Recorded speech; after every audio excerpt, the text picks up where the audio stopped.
Bien, hoy les habíamos contado, tenemos el honor de presentar a un excelente diputado, excelente, porque yo tengo la prueba, la experiencia, un político decente, un ciudadano ejemplar. Gracias. Mi amigo Elías Huesin Chávez. Y yo dejo el castellano, tú no eres castellano. Discúlpame. Chávez, sí. Entonces, hoy vamos a hablar de él, con él de política y de muchas cosas que están pasando en el país. Él está encargado de la comisión que viene bregando con la Junta Central Electoral para ver cómo armonizan esto de la candidatura independiente. Eso no parece ser tan fácil como mucha gente lo estaba viendo. Ahí. Pero yo quiero que él nos describa primero, un saludo, Sí. que nos describa cómo va eso. Bueno, muchas gracias, Licho. Siempre un placer poder compartir aquí contigo y con don Isidro. Bueno, tú sabes que somos presidentes de la Comisión de Junta Central Electoral y ahora presidente de la especial que está conociendo los proyectos, porque son dos, de las candidaturas independientes, producto de una sentencia del Tribunal Constitucional que ordena prácticamente en la sentencia que hay que modificar la ley 2023, ya que se establece textualmente que hay candidaturas independientes, pero no dice la forma en que se van a regular esas candidaturas. En consecuencia, someten un proyecto de ley la Junta Central Electoral y en este proyecto de ley pues se pretende regular la forma, el procedimiento de cómo es que van a participar los candidatos independientes, los ciudadanos que no quieren pertenecer a ningún partido, pero que quieren ser candidatos. Entonces, de eso que se trata. Hay otro proyecto de ley que lo sometió el diputado Zorrilla González, Onabel Aristi y quien te habla. Y entonces en la comisión lo que estamos es fusionando ambos proyectos, escuchando los sectores que tienen que opinar. Ya la Junta la hemos escuchado 2 veces, han ido, en esta semana fueron el lunes y emitieron una opinión muy válida en torno a varios aspectos y recomiendan también la sinergia de los dos proyectos. El tema está en definir lo que es una candidatura independiente y ver en qué proporción se puede aceptar que una persona quiera ser vocal, director municipal, diputado, senador o candidato a la presidencia de la República. Digo proporción porque no es lo mismo que tú aspires a ser vocal de un distrito municipal donde hay 3.000 empadronados y te aplican un 2%, tú estamos hablando de 60 personas y ya tú puedes ser candidato, lleva la firma de 60 personas y eso tenemos que discutirlo. Ahora, si es un 2% a nivel nacional del padrón, que son 8 millones de electores, entonces sí estamos hablando de 160.000 personas, o sea que es una discusión de consensuar las personas que van a apoyar a un candidato independiente. Candidato que no puede pertenecer a ningún partido, que no puede haber perdido una primaria en un partido para entonces después lanzarse como candidato independiente. Un año antes tiene que estar desvinculado de cualquier organización política y los que lo apoyan no pueden estar tampoco inscritos en ningún partido político porque entonces no sería independiente. De eso que se trata. Pero esas serán 2 cifras que a ojo de buen cubero sería extremista, porque para un regidor medirlo con 8 millones es como mucho. No, lo que te estoy diciendo es que por demarcación, es la proporción por demarcación. Quizás elevar la proporción en las demarcaciones pequeñas, ¿no? Exactamente. Elevarlo del 2 al 5%, digamos. En Panamá, en esas demarcaciones pequeñas, como ese ejemplo que yo puse, de 3.000 inscritos en un padrón, tú no le puedes pedir un 2%. En Panamá es un 15% que piden, cuando es de esa forma. Pero la ley para regular para legalizar un partido político creo que establece, y usted me corrige por favor, el 2% de los últimos que asistieron a elecciones. Sí. Vale decir, si el padrón es 1.000.000 en X y asistieron 500.000, hubo un 50%, es el 2% de esos 500.000. Correcto. No es una discriminación aplicarle un porcentaje sobre todo el padrón a los independientes. Sí, claro, y es lo que estamos discutiendo. Y la opinión es de algunos diputados ahí, es esa misma que usted vierte. No es justo. Estamos hablando de una candidatura nacional en ese caso. Sí, o regional. Sí. No se le puede pedir más de lo que se le pide a un partido para constituirse, eso está claro. Entonces, esas son de las cosas que tenemos que conciliar. ¿Es el único requisito que ustedes estarían contemplando? No, hay otros requisitos. Por ejemplo, el candidato independiente tiene que agenciarse sus recursos. No va a tener financiamiento del Estado, como lo tienen los partidos. Eso por un lado.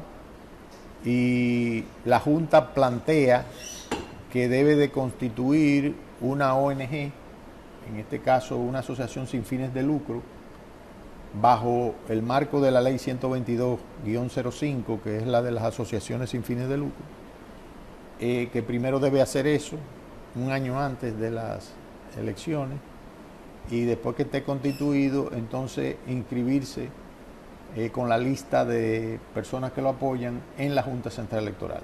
La crítica a eso es que es un doble registro.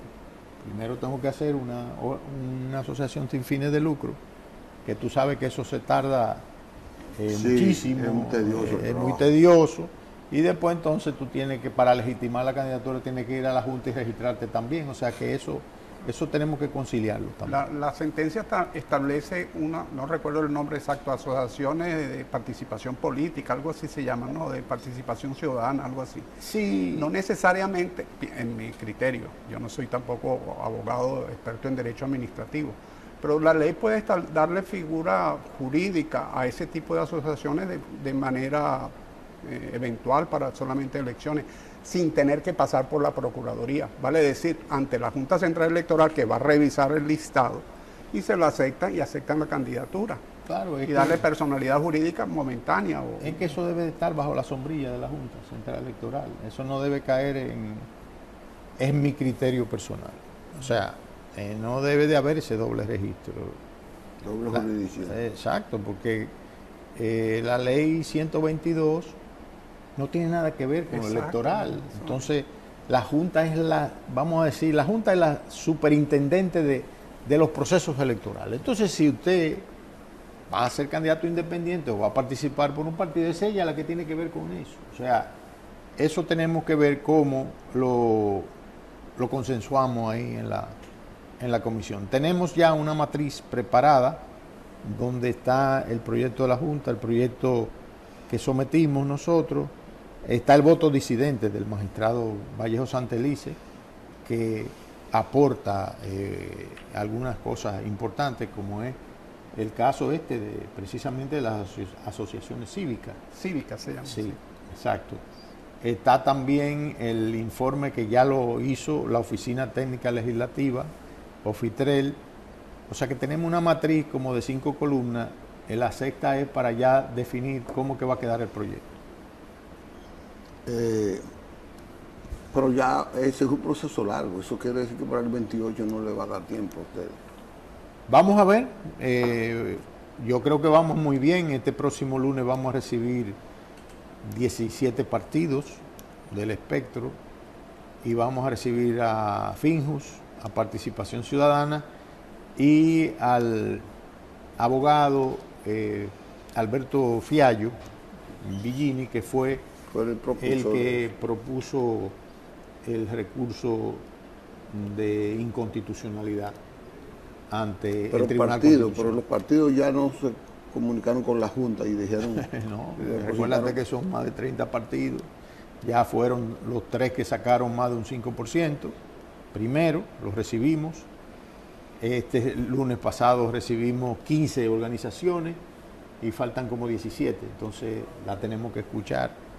Hicieron aportes importantes todos, porque es que, hay que escuchar, y tú sabes, Licho, que la Cámara es la casa de la democracia, Sí, el Congreso. Ahí hay que escuchar. Allí tiene un gran problema es con la ley de Home.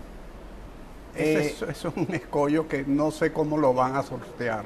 No modificando la ley 157, creo. La electoral. Que es no, es una ley especial que establece el método de Home. Ahí es que se basa la Junta para aplicar el método de Home. Pero hay otros métodos que se han discutido, el método Webster, que es el de coeficiente mayor, que le da un poco más de chance a las organizaciones minoritarias que postulan. Entiendo que para mí fortalecería la democracia, porque el método de Home es un método que polariza, o sea, y favorece a los partidos mayoritarios. exactamente. Entonces eso también se puede discutir, pero ya eso tiene que ser otro proyecto que modifique la ley en ese sentido. Pero mientras, perdone que insista con esto, Sí, pero mientras no resuelvan el tema de Home, ajá. este proyecto va a ir, digamos, con un peso muerto, con plomo en el ala, pues. Porque, ¿qué te va a decir el independiente que se postula si se mantiene el método de Home? O sea que no tiene ningún chance. Aquí hubo en el circuito y era de un partido político, el circuito número 1 de aquí Sí. circunscripción número 1 del Distrito Nacional, un candidato de un diputado de un partido que sacó más votos que todo el mundo y no salió electo Sí. por el método de Home. Eso es correcto. Entonces, en estos circuitos plurinominales, eso no pesa en un candidato a senador, que es un circuito uninominal. Mire, lo primero es que una de las cosas que tenemos que hacer es restringir la cantidad de candidatos independientes, porque si se abre la ventana, pues es imposible. Y lo dijo uno de los magistrados, Shamir Issa dijo que tenemos que ver esa parte. Y eso Va a no ser sería imposible coartar. contabilizar y asignar los escaños. Ahora, estamos hablando de que en una circunscripción plurinominal puedan haber 3 candidatos independientes o 2. Eso va a depender. Regularizarlo. Sí, claro, la ley tiene que hacerlo, porque no podemos abrir. Y eso no coarta el derecho constitucional. de un Bueno, individuo. mire, el tema es que el Tribunal Constitucional manda a que se haga esta ley, esta legislación. Las leyes adjetivas, en tanto y en cuanto no contradigan, vamos a decir, taxativa y radicalmente el texto constitucional, tenemos que regular, porque a lo imposible nadie está obligado. O sea, si nosotros hacemos una legislación y dejamos abierta esa posibilidad, imagínese usted, aquí no va a haber elecciones, va a haber un caos. Pero quizás hay mecanismos, supongamos un circuito, una circunscripción, perdone que insista con el circuito, es un tema. La circunscripción tiene 1000 electores, para colocar un número redondo. Sí. Votaron 500. Ajá. El 2%, si se mantiene el 2%, se le va a exigir sobre esos 500. Y de esos 500, réstele los que son militantes de partido. Ajá. De repente te quedan 250. Ya y si yo firmo por Licho, no puedo firmar por usted. No. Ya automáticamente me va reduciendo. Claro, es un tema matemático y un tema de trabajo para la Junta. Pero ahí lo que usted está explicando es para legitimar la aspiración. La aspiración. Para exacto. que sea candidato. Ya en el tema de Home, estamos hablando de No, contabilizar. eso es distinto. Bueno, exacto. Eso es para inscribirse. Sí. Ya automáticamente con un mecanismo de ese tipo, con una serie de filtros de ese tipo, no te va a quedar más de 2 o 3 candidatos por circunscripción. Bueno, el método para saber cuántos independientes van en una circunscripción, por ejemplo, en Panamá, es el que más inscritos lleve. Ese es el sistema que ellos tienen. Sí, Si van 10, ellos dicen, no, de los 10 son 3. Entonces, el que más inscritos lleva, y lo verifica el Tribunal Electoral allí, pues ese se queda como candidato. Porque el peligro de todo esto es que vayan a hacer ustedes una ley que al otro día vaya al Tribunal Constitucional, Sí, claro. quede en vilo, no se pueda aplicar, pase el 2028 y viene más vinagre sobre el sistema democrático. Mire, yo entiendo que ese es un asunto político. El Tribunal Constitucional, si bien es cierto que es un tribunal que tiene que ver con la parte jurídica, el sistema de derecho, la jurisprudencia, no menos cierto es que si se cae en ese tipo de consideración de declarar inconstitucional por un quítame tapaja cualquier legislación, entonces estamos hablando de la judicialización del proceso político. Y eso también es negativo y no creo que este Tribunal Constitucional tenga esa concepción. O sea que somos políticos y al final eso es lo que debe de primar. Nunca he creído en la política, en los técnicos secos. Yo no sé si tú te recuerdas, Licho, cuando estábamos allá en la Cámara, que había diputados que se paraban y decían, yo soy un técnico seco, yo no soy político. Hay que tenerle miedo a eso, Sí, porque esos técnicos secos son los que dañan los gobiernos. sí. Yo creo en lo técnico, creo en lo tecnológico, creo en lo científico, creo que hay que avanzar, pero también creo que usted tiene que tener la parte política ahí. Fíjese, por ejemplo, y discúlpenme que tal vez me No, estoy está bien. yéndome a otro tema para volver. El tema de la reforma fiscal que se introdujo aquí. Si el gobierno aprobaba esa reforma fiscal, aquí el pueblo se iba a tirar a la calle. Hecho por técnicos secos. Hecho por técnicos secos, a eso que yo me refiero. Entonces, el Tribunal Constitucional no, tiene que tener ese tipo de sensatez. Hizo muy bien al decir, bueno, pero es que aquí dice que hay candidato independiente, pero no dice cómo es que van a participar, es perfecto. Está bien. Bueno, entonces vamos a arreglarlo, no hay problema, pero vamos a usar el sentido común en este asunto. Elia, vamos a pedir un permiso para ir a una pausa. Para Sí, que sí, vengamos sí. a hablar de política también. ¿Cómo pero no? En el otro segmento. Bien, regresamos con nuestro invitado estelar, Elías Uesing Chávez, diputado, presidente de la Comisión Electoral de la Cámara de Diputados.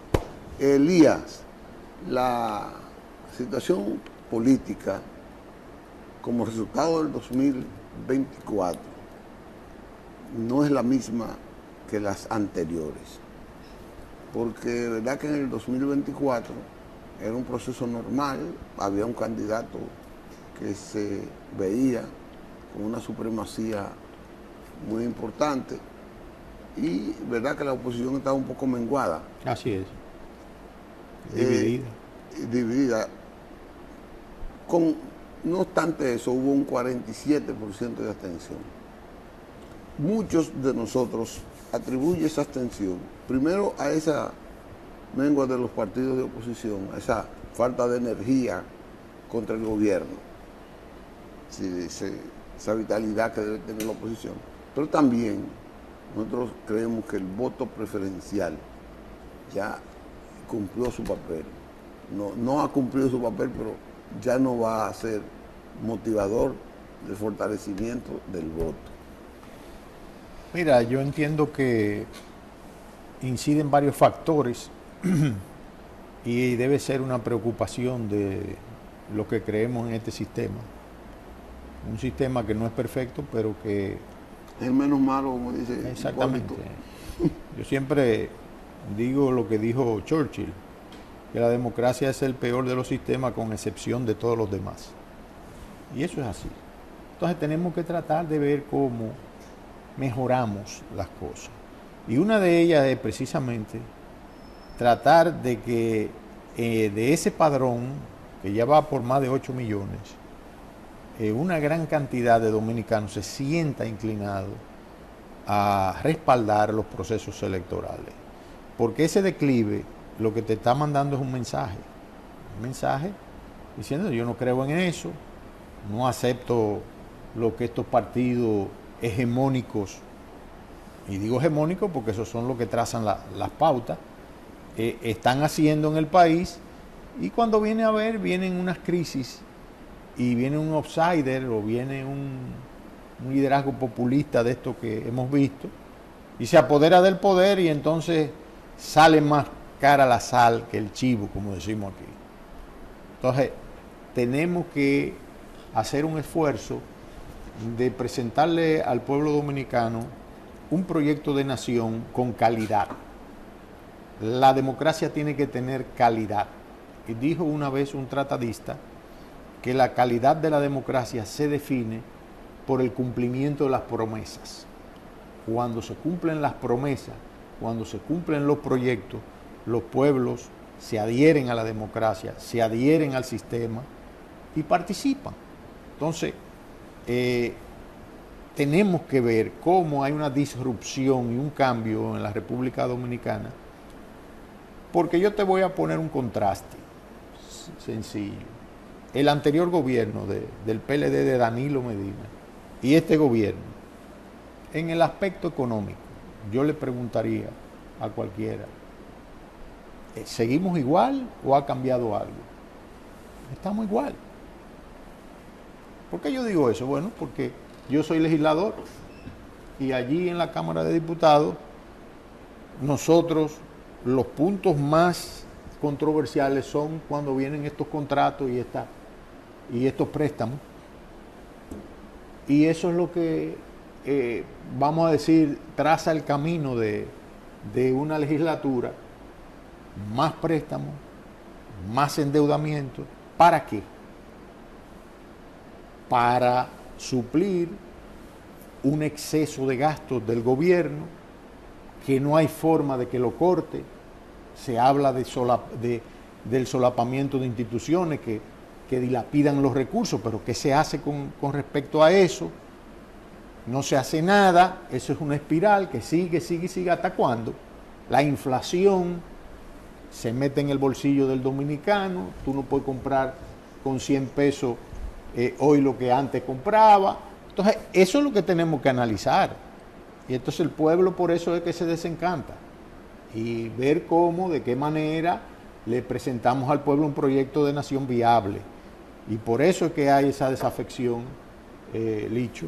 Pero el presidente del PRM ayer en la Cámara Americana dijo que tenía un proyecto hasta el 36 donde no se va a evaluar a los funcionarios ahora por tareas, sino por meta. O sea, a mí me sonó lo mismo de gerencia por objetivos que hace 100 años.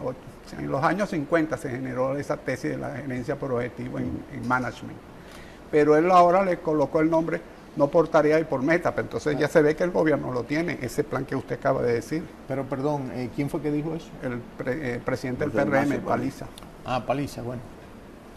El tema es que... Lo dijo, perdone usted, ayer en la Cámara Americana. Sí, perfecto. Lo que yo digo es que eso debe complementarse entonces con acciones que digan que claramente eso es lo que se quiere, porque hasta ahora no lo vemos. ¿Ustedes no ven claro la ruta del gobierno? No, yo no la veo clara, Licho, porque, fíjate, por ejemplo, se quiere unificar Hacienda con el Ministerio de... Es una locura. Con el Ministerio de Economía. De Economía, Planificación y Desarrollo. Que tú sabes que Economía, Planificación y Desarrollo era el secretariado técnico. Sí. Claro. Que tenía una plan y una serie de instituciones que hicieron lo que tenían que hacer. Las oficinas técnicas del gobierno. Entonces, ¿cómo tú vas a unir a eso con Hacienda que brega con el día a día? Esa es una visión fiscalista. ¿Me entiendes? Cuando planificación, te lo dice el nombre, te está bregando con planes para en el tiempo aplicarlos. Entonces, eso no debe de ser. Otra fusión que entiendo hay que revisar es la del MESID, de Educación Superior y el MINER. Esa no la abolieron. Que no se está trabajando en unificarla también. Entonces, esos no son los solapamientos de lo que estamos hablando. Es que hay departamentos que no deberían estar. Entonces hay que hacer una reingeniería de la administración pública. Parece que vamos a tener que buscar a un Elon Musk aquí para que haga algo parecido. No, pero es que ese dispendio tenemos que ver cómo lo recortamos para dedicar los recursos a los sectores que los requieren. De lo contrario... ¿Usted no cree que lo que le falta a los gobiernos en general es evaluación, seguimiento, evaluación y control? Sí, claro. Pero el gobierno Estoy de acuerdo. Bueno, una cosa es lo que diga el papel y otro lo que es la realidad. El tema es que aquí falta fiscalización. Fíjese, yo he levantado la mano por 2 préstamos. De todo lo que se han aprobado, yo he levantado la mano por 2 préstamos. Uno es el proyecto de la Cruz de Manzanillo, del puerto. Muy bueno, muy bueno. Sí. Pero yo te pregunto, ¿cómo va ese proyecto? ¿Por qué etapa va? O sea, no hay una información fidedigna al respecto. Otro fue el de la ampliación del metro, ahí por los Alcarrizos. Pero entonces vemos que ahí hay una estructura que es tan peligrosa, o sea, que se está hablando hasta de baratarla para volverla a hacer. Entonces, es lo que dice aquí el señor Toro, o sea, es una serie de cosas, de aplicaciones que vemos como que no hay una efectividad en la inversión. ¿Por qué entonces los organismos internacionales vienen aquí y elevan el manejo económico del país y todo? Y el país va bien, y va en crecimiento, y el presidente está creciendo un 70%. Bueno, hay indicadores que te dicen que hay un crecimiento, las remesas han aumentado, el turismo va bien, pero es que hay otros sectores y hay otros factores que tenemos que ver cómo lo vamos resolviendo. Mi preocupación es el poder adquisitivo de la familia dominicana, sobre todo de la clase media, que es la que paga los platos rotos. O sea, no hay armonía entre la macroeconomía y la microeconomía. Exactamente. Entonces eso hay que armonizarlo. Mire, yo en este caso he dicho y lo vuelvo a reiterar que aquí se requiere un gobierno aplatanado, porque somos dominicanos, no somos... ¿Pero qué pasa, Lía? No somos... Aplatanados. Sí, espérate. Pero tu gobierno. No, pero espérate. Lo que está haciendo, por ejemplo, Milei en Argentina, en materia económica, yo soy de los que digo que esa experiencia debe venir aquí. Y por eso te digo de aplatanarlo, o sea, porque no somos Argentina, somos República Dominicana, tenemos una forma de pensar en aspectos que no son los de los argentinos. Argentina es un país grandísimo, con muchísima riqueza que nosotros tal vez no lo tenemos, pero nosotros también tenemos riqueza. Entonces, ese tipo de medidas que se están tomando allá, nosotros deberíamos evaluarlas. ¿Por qué? Bueno, porque ¿qué es lo que él está haciendo? Cuando habla de reforma fiscal, los argentinos ya no piensan, me van a aumentar los impuestos. No, es que están disminuyendo los impuestos. Entonces, al disminuir los impuestos, el dinero del argentino les rinde, abre la posibilidad de que se instalen negocios, le quita peso a toda esa tributación, de ese sistema tributario. Aquí para tú formar una compañía mediana, tú sabes los permisos que hay que buscar aquí. Tú sabes el tiempo que hay que agotar aquí en oficina y cosas para que te den. Ha sido la queja de muchos inversionistas. Entonces eso tenemos que ver, eso tenemos que revisarlo. Entonces, en materia de seguridad, tenemos que ver la experiencia de El Salvador. Sí, de Bukele. Entonces, eso que él está haciendo ahí, Lía, aplatanarlo aquí. ¿Y eso es extremo, Lía? No, eso no es extremo. Yo creo interpretar al entrevistado. Ese es un proyecto, claro, y nosotros lo tenemos y lo estamos explicando, y te vamos a invitar para que tú vayas como observador y lleve tu nota y me critique y diga, mira, eso yo no lo veo bien. Usar las herramientas. Exactamente. Claro. Porque de lo contrario, otra cosa, lo que está haciendo Trump en materia cultural, está atacando el wokismo, está atacando esa filosofía maligna que destruye la familia, que dice que un niño puede cambiarse de sexo, que una niña puede cambiarse de sexo. Eso ya en las escuelas está abolido. Y aquí, sin embargo, el Ministerio de la Mujer y CONANI todavía siguen con ese tipo de ideología de género. Entonces, esas son de las cosas que tenemos que revisar y esas son de las cosas que nosotros queremos que el pueblo dominicano conozca y sepa que puede haber un proyecto de nación viable para la República Dominicana de cara al 2028. Él no está diciendo colocar un presidente con la cara de Bukele o Milei, sino utilizar aplatanadamente algunas herramientas, otras no, por supuesto. Claro. Pero hay herramientas, eso de rebajar. Aquí hay una gran contradicción.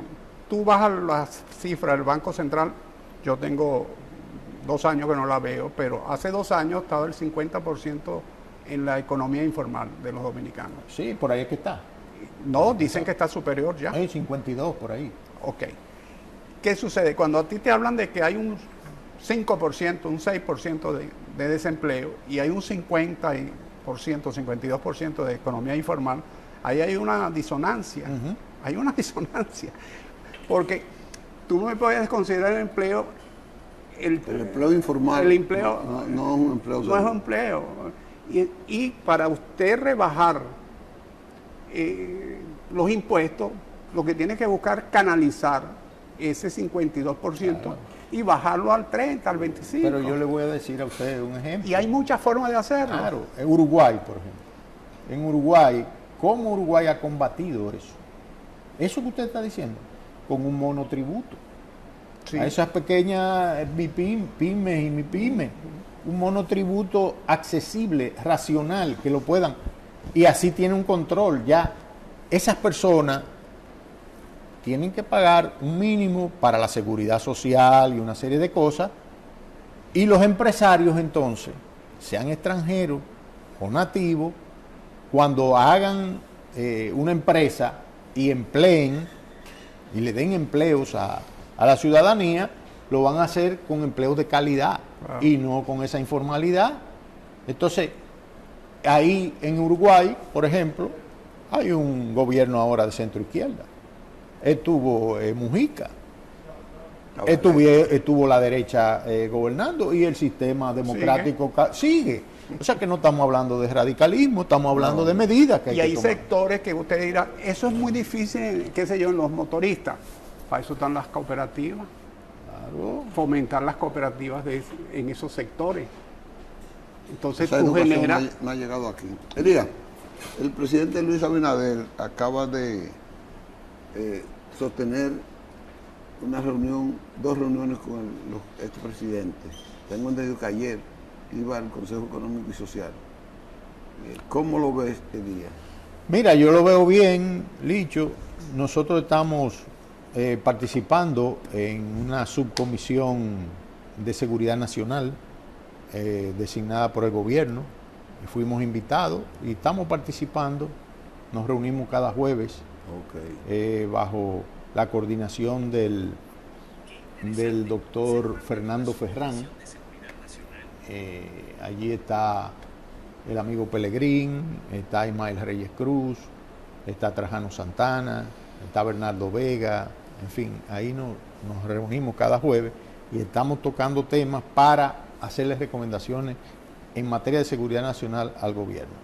Entonces, este encuentro del presidente con los expresidentes lo vemos bien. El pacto de nación está ahí, el que se firmó en el 2023.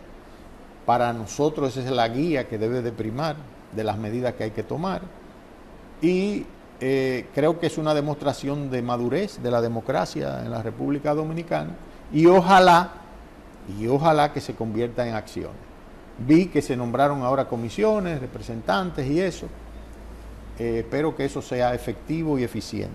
Bueno, Elías, muchas gracias nueva vez. Gracias a ti, darnos la Licho. oportunidad de conversar sobre estos temas aquí y más sobre esos asuntos de la Junta Central Electoral y la candidatura independiente. Ustedes también, gracias por la sintonía, la lealtad que nos han profesado y les invitamos a que mañana estén de nuevo con nosotros. Les debemos pinceladas educativas, mañana se las colocamos. Así es que ya ustedes saben. Todo, gracias. Siempre.